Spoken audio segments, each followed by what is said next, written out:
Hi, everybody. I'm Mary Angela Saavedra. I'm the director of the Center on the Hill, and it's time for another episode of Tell Me Something Good, now with special guests. I am pleased to be joined today by Brian Russo, who is the Associate Minister of Youth and Senior Adult Ministry at the Presbyterian Church of Chestnut Hill. Thanks so much for joining us, Brian. Thanks for having me, Mary Angela. It's my Great. honor. We're going to ask some great questions. If you're just joining us, I use the game. It's called Storywise, 144 Thoughtful Ways to Bond with a Fellow Human.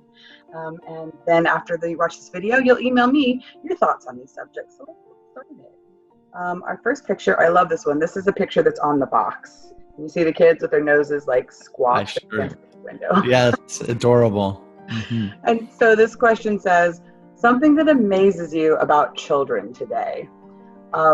I work with a lot of kids in my second and third jobs around this neighborhood. And I have to tell you, every year I feel like they get smarter. Like, I'm just like, am I not getting as smart? And they're just surpassing me now? Or are they really like just so smart? Where I'm like, wow. Yeah. How is this possible that you understand this without me explaining it to you? Like, and I'm just like, no, I get it. They're intuitive.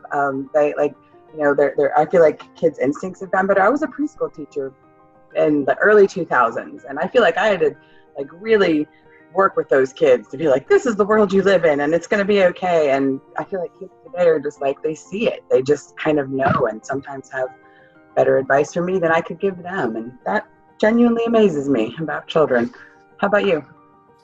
Absolutely. I mean, one, I was not a great student to begin with, but like just from the scholastic point of view, what they're able to achieve like in their schooling right now is way more advanced than anything I did. I remember just for like languages, for instance, like we did some rudimentary Spanish, maybe, in middle school. And then, you had 2 or 3 years that you had to do in high school. But like a lot of these kids are doing Mongolian and Mandarin. It's like, and balancing French and Spanish. It's just wild for that, as well as like math and science. But, working with kids, I see that a lot of the time, and their reasoning skills is a lot more advanced, I think, than even where I was at their age, 25, 30 years ago, depending upon who I'm working with. And we just did a youth group yesterday, and I said that as much, where 20 years ago, when I was finishing my high school, so I'm 38, so when I was 18, there was just a difference in understanding social dynamics that just wasn't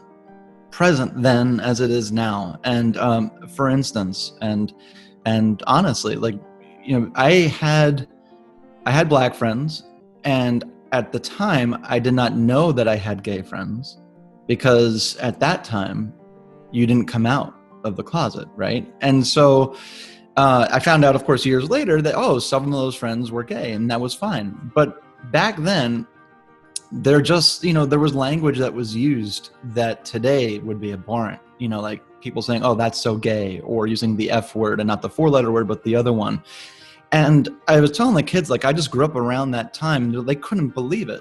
And it's like, I know, and in a sense, then you could judge me and say I was, silence is compliance, and I didn't say anything, and I just didn't know any better, right? And that doesn't absolve me. But I just think I really appreciate where these kids are, not just in their academic, careers, but how they understand social dynamics and what's right and what's wrong is just, they're so keyed in, I think, right now to the problems in our society, how we should envelop and be inclusive of their neighbors, be it Black, brown, white, doesn't make a difference what religion they are either. Just to be inclusive is something that I took 15 years to learn, and I think they're just a lot more open to embrace people of differences than I was or my generation was. So at least that's what I see. Yeah, I can agree to all of that, because I graduated from high school about 10 years before you. So like, absolutely. It was, and I had, people in my own family who were in the closet, and it was so like, wow. And, now their children are like, completely accustomed to this world, and it's great. I think that's a super positive. Is that evolution? That's like, we're evolving. Well, and I had said to them, like, this to me gives me hope, so this is the good news of today, that it's unfortunate that we're talking about these things, that in some sense it'd be nice to wish that they had just a kind of a innocence is blissful, childhood. but the fact that they are having to approach these issues in such a drastic and dramatic way right now, to me is setting them up to be in positions of leadership at a much earlier age than I was ever prepared. And I think that'll manifest the earliest in just voting earlier, and being involved in movements clearly, like right now. And so I think if there's silver linings to any of this, it's their involvement at ages of like 13, 10. I mean, it's really incredible. Yeah, no, that's great.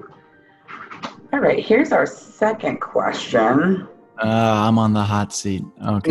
You are. It's a guy's barbecuing. I promise it's an easier question. This question says three foods you could eat for the rest of your life.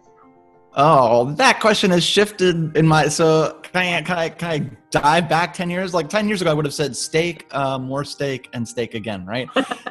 The only time I now eat steak is with my father when we're on vacation, and that's once a year. And it's just because it's almost nostalgic at this point. Outside of that, I don't hardly eat any red meat. So if I answered that 10 years ago, it would have been red meat would be my first answers all down the list. Now I would say, one of my favorite things is Seth, my son, and I every morning almost have scrambled eggs, avocado, tomato, and then I need sriracha. But if I could do that every day, Mariangela, and that would be it, and I'd be totally happy. Right.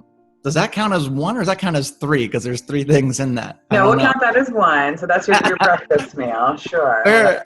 Well, breakfast I could have also 3 times a day. But okay, so let's do breakfast. That's my breakfast meal. For me, I'm a big salad guy for lunch.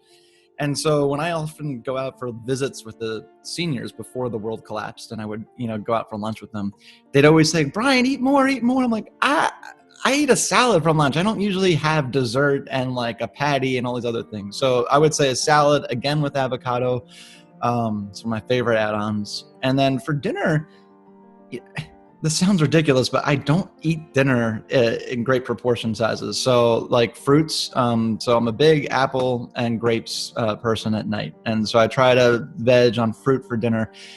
That's when we're having good weeks. My vices would be Chinese food, even though it destroys my stomach. And I feel the after effects later. But if I were if I could eat these foods for the next 10 years, it would be really stripped down fruits, vegetables, and eggs. That's been my new thing over the last year, I guess. Nice. Those are great. Now I'm really hungry. I think I'm going to go make scrambled eggs. I have an avocado in the fridge right now. Yeah.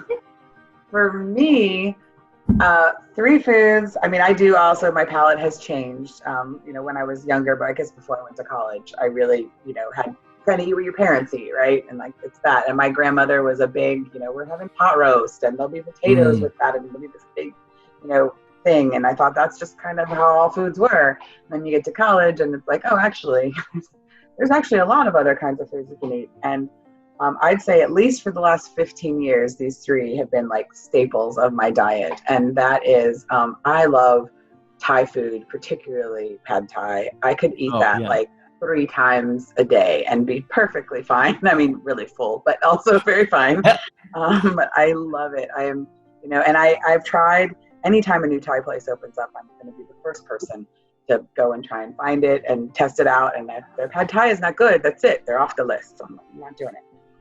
The second one is sushi. And I didn't have sushi till I was probably, well over 30, maybe 34, 35. And I moved to Chicago and tried sushi for the first time. And it was like mind blown. I had this concept of like, oh, it's going to be raw fish and it's going to be very gross and it's whatever. And no, it's the most amazing thing on planet Earth. And I've even found there's some places, so I don't like grocery store sushi, like I'm real picky about that, but the Fresh Mart has an actual sushi chef who makes their grocery store sushi right there, like you can see him back there doing it. And I will get Fresh Market, the one like on Germantown, I'll get their grocery store sushi any day, and it is super satisfying and I love it. And then I'd say the third one for me is I have a real weakness for mac and cheese. And in any form that takes. It can be from a box. It can be like the kind you bake in the oven. It can be something I've slaved on to make, from scratch and put my blood, sweat, and tears into it. And it's amazing. And that's also good. I just love mac with cheese, and I probably shouldn't because it doesn't love me as much as it used to. You know, But Mariangela, I think you bamboozled me with this question. I was assuming that we were talking about the food that we eat at the house. I would love to go out and have sushi right now if I could. Like, that's a great answer. And pad thai, big in my books. So yeah, I'm going out to eat is a very different animal than eating at the house. Well, I have tried. I have made my own pad thai and I have made sushi. I'm actually looking right now to buy it. It popped up, and I know it popped up. I have no idea why it popped up, quite honestly, but it popped up in my feed. You put the rice in, and it's like a little mold, and you fold it over. So you put my Oh, rice in wow. the bottom, put what you want in it in the middle, then you fold it over, and then you squish it out the end, and it comes out in a little roll that you can just then roll up in seaweed Wow. wrap. And I know, and it's only like $7 plus shipping, and I'm this close to getting it because I'm like, I will fund that for you if necessary. That sounds awesome. because you can get those great cucumbers at the co-op that are the good Mm. sushi cucumbers, the kinds I think they're called Asian cucumbers. Yeah, yeah, yeah. It doesn't have to have fish in it for me. It's fine. It's just One of my favorite ones sometimes is the sweet potato roll. Like, I prefer the ones like a dragon roll is my favorite with the eel. yeah. But you know, I can have a sweet potato roll and be totally happy too.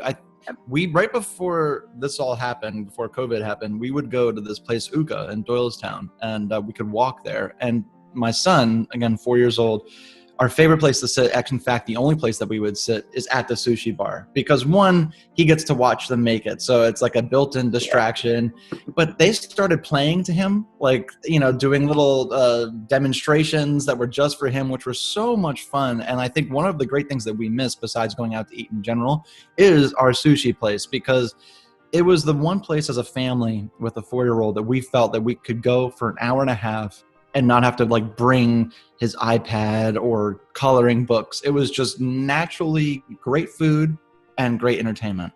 So I can't wait to go back for that whenever that happens. Exactly. All right, here's our last question. I love this picture. Oh yeah, that's a They're great in a one. barber shop. Oh yeah. Some people might say I need to go, but not. The kid across the street used to work at Duke's on the avenue. He was their apprentice, and was cutting hair for like a year there. He does mostly the boy cut, and he cuts people's hair on his front porch. And I'm this close to being like, I have curly hair. You can't mess it up. This question says, advice you would give someone to help make their dreams a reality. And I feel like I say this a lot to the kids in my company and the kids I work with who ask me this question, which they often do. And it's really just go for it. Like make up your mind that this is what you want to do, and then try it. And it might not work out the way you planned, or you might have to take a different road to get there, and that's okay. But if you have that dream, that goal in mind, and you're like, I'm going to get there, I want to do it, it'll happen. Because I know for myself, I had these dreams when I was younger, and they just seemed so unattainable and so far away. And they were like, they were not. It was like, I want to work in theater. I want to be creative for the rest of my life. How do I make that happen?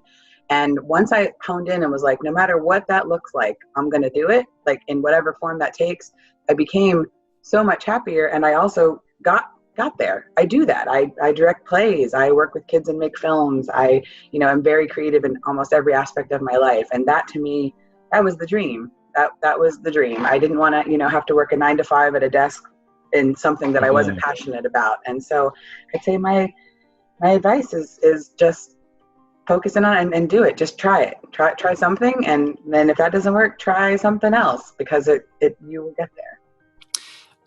Totally 100%. I would answer that very similarly. And I would also say to that effect that failure is okay. That let's say you go all in on something that you were passionate about, and let's say you're actually good at it. And for a year, you're not only good at it, but you're passionate about it, but somehow that then fades and it goes away. That is natural. That happens to all of us. And then it's okay in my book to then abandon that and then pursue something else. So, my own wife, was in marketing for the early part of her 20s, and that was her degree. Loved it, and then started to hate it. Hated the whole environment of the building that she was in, and said, you know what? I'm going to be a nurse. And now she got a lot of pushback because, boy, that's a lot of debt now you're going to ensue because you have to go back to school for that.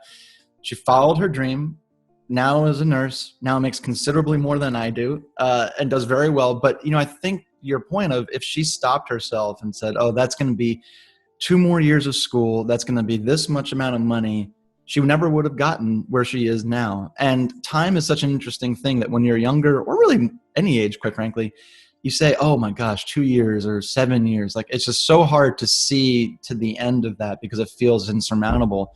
And then when you get past that time, you look backwards and it's like, that really wasn't bad at all. I could have easily have done that, right? One of my main, and forgive me for talking so much, I'm a minister. One of my main regrets, not that I don't enjoy what I do now, is when I left my psychology field, I was pursuing a PhD and I gave up the track. I did all the applications and ended up pulling the applications at the last minute because, and if I'm honest, this like, I can't see myself doing 6 years of this plus all of the supervision, the hours before I was able to open up like potentially my own practice. And, I'll be 29, 30 by the time that happens. And here I am at 38 and it's like 29 or 30, 29, I still didn't know what the heck I was doing. Like I barely got out of seminary at that point. So like if I could talk to my old self, I'm not sure if my path would be different today, but certainly that idea of like saying to yourself, oh, I can't do 5 more years or 6 more years. The experience I have now being almost 40 is that those are blips in your history and time is not as significant then as you think it may be. Yep. Nope. That's great advice and true. I mean, it's, and I love, the statement about that failure is okay, because I mean, that's how you learn. And that doesn't mean that it wasn't successful or that didn't have meaning in the time 100%. you did it. Like, it's like, that was still a really valuable moment and great. Now I'm on to this other thing. So, and I think, again, without hijacking the conversation, I think we think about that often as talking to youth. And what I'm always encouraged by with the flip side of my job is talking to seniors who in their retirement generally, like have found this passion that had always kind of remained latent or like bubbling underneath the surface. But now that they've got the time and they almost are forced to reinvent themselves because now you don't have the 8 hours in the office or whatever. Yep. And they just start like taking up watercoloring or painting or all this stuff. And it's just that, like, I don't know, really inspires me when I see people take up birding and photography in those latter years. And then you on your walls at the center of the hill hang a lot of that work, right? Mm-hmm. And I think of like Cass DeMecki, who like just started doing that later in life. And now she's an amazing watercolor artist. Her paintings are incredible.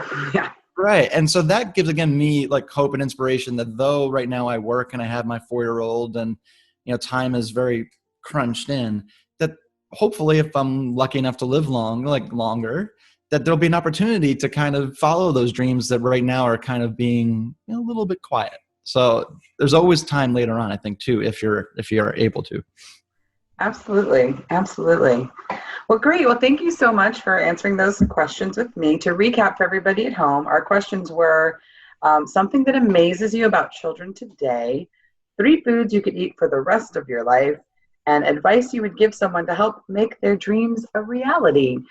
Join the conversation. Email your thoughts to me at msavedra@chestnuthillpres.org. That's msavedra@chestnuthillpres.org. Thanks for watching. Brian, thank you so much for being with us today. Really appreciate it. Have a great day, everybody.